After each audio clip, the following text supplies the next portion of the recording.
Indian team முன்னாடி மாதிரி இல்லடா. ஒஸ்டா இப்பதான் கப் அடிச்சிட்டு வந்தான் T20. கரெக்ட். கோச்சிங் சரியில்லை, டீமோட ஒரு பிளேயிங் லெவனே கரெக்டா இல்ல. ஒஸ்ட். ஆமா, முன்னாடி பின்னாடி போயிட்டு அதுதான் சொல்லி. அதான்டா, இப்போ அக்ஸார்னா எந்த பிளேஸ்ன்னு அவருக்கு தெரியல. KL ராகுல் திடீர்னு இங்க இறங்குறாரு, திடீர்னு ஓபன் பண்றாரு, திடீர்னு ஜெய்ஸ்வாலை விளையாட வைக்கிறாங்க, திடீர்னு கோலியை உட்கார வைக்கிறாங்க, திடீர்னு வருண உள்ள கொண்டு வராங்க, திடீர்னு குல்தீப்பை உட்கார வைக்கிறாங்க, திடீர்னு ஹர்ஷதீப்பை விளையாட வைக்கிறாங்க, திடீர்னு பும்ராக்கு இன்ஜுரின்றாங்க. என்ன ஒரு நிமிஷம், இப்போ கோச் யாரு? கௌதம் கம்பீர் பாய். சரி, அவர் பதவி எடுத்து எத்தனை வருஷம் ஆச்சு? ஒரு வருஷம். சுருப்பா ஒரு வருஷம் கூட ஆகல கப் அடிச்சு. சரி, அவருக்கு பதவி ஏற்று ஒரு வருஷம் கூட ஆகல. சரி, இப்போ நான் உனக்கு ஒரு கேள்வி கேட்கிறேன். இப்போ இந்த வீட்டுல இருக்க, புது வீட்டுக்கு போற, எல்லா திங்ஸையும் எடுத்துட்டு போவ, அப்படியே ஒரே மாதிரி இருக்குமா? இருக்காது. அதுக்கே நீ திண்டாடுவ.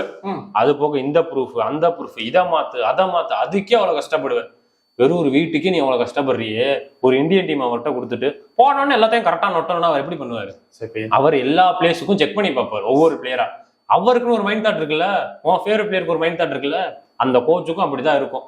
அவர் கரெக்டான பிளேஸா கரெக்டான இடத்துல உட்கார வச்சதுக்கு அப்புறம் கப் அடிக்க போறாரு, அவ்வளவுதான். நீ சொன்னதெல்லாம் கரெக்ட். சாம்பியன்ஸ் டிராஃபியே வரப்போகுது. சரி, சாம்பியன்ஸ் டிராஃபிக்குள்ள ஒரு பிளேயிங் லெவன் வந்துரும்ல? அவ்வளவுதான், வந்துரும். சீட்டி அடிக்கிறாங்க, வந்துரும்ல. அங்க வந்துட்டு நாங்க டெஸ்ட் பண்றோம், அந்த மாதிரி எதுவும் இருக்காதுல்ல? அதெல்லாம் அப்போ ஓகே.